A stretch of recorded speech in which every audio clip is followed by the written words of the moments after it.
Kauli hiyo imetolewa katika mahafali ya wanafunzi wa kidato cha 6 yaliyoandaliwa na Jumuiya ya Wanafunzi na Vijana wa Kiislamu Tanzania TAMSIA mkoa wa Morogoro.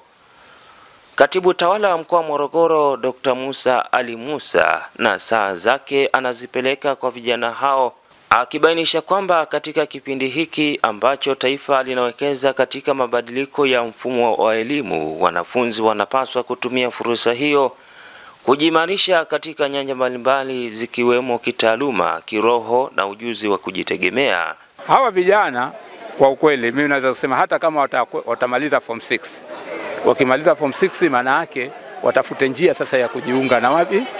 Na kule katika elimu ya amali ambayo inawapa maarifa sasa. Huko wamepata elimu, lakini hilo wanapata maarifa ya kuweza kuendeleza maisha yao.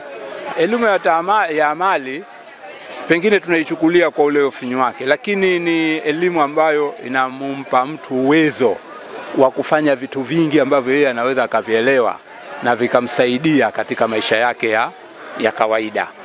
Akaweza kusema, anasema anaweza kupata riziki zake sasa. Elimu bila maadili ni sawa na taa isiyowaka. Baraza Kuu la Uislamu Tanzania BAKWATA mkoa wa Morogoro kupitia kwa katibu dini ofisi ya Sheikh wa mkoa Sheikh Omar Saidi Sungura anaiomba serikali kuongeza vipindi vya dini shuleni ili vijana wajengewe tabia njema, nidhamu na hofu ya Mungu ili waweze kufikia ndoto zao.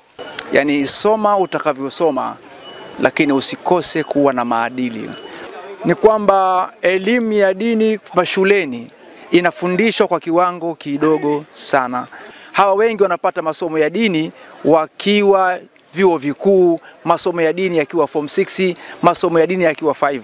Lakini sisi tulipata masomo ya dini bado wadogo. Kwa hivyo tunaposema maadili ni malezi mema yanayomsaidia kijana au mtoto katika makuzi yake ya kila siku. Ndicho kitu ambacho ningependa nishauri kwamba basi inshallah serikali itusaidie kuwa na vipindi vingi vizuri vya watoto katika masomo mazima ya dini.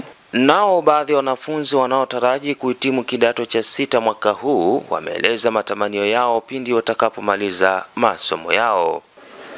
Tukiwa tunasubiri ule muda wa kwenda chuo, tuchukue kozi fupi kuhusiana na masuala ya dini ili tujijenge sisi kitabia.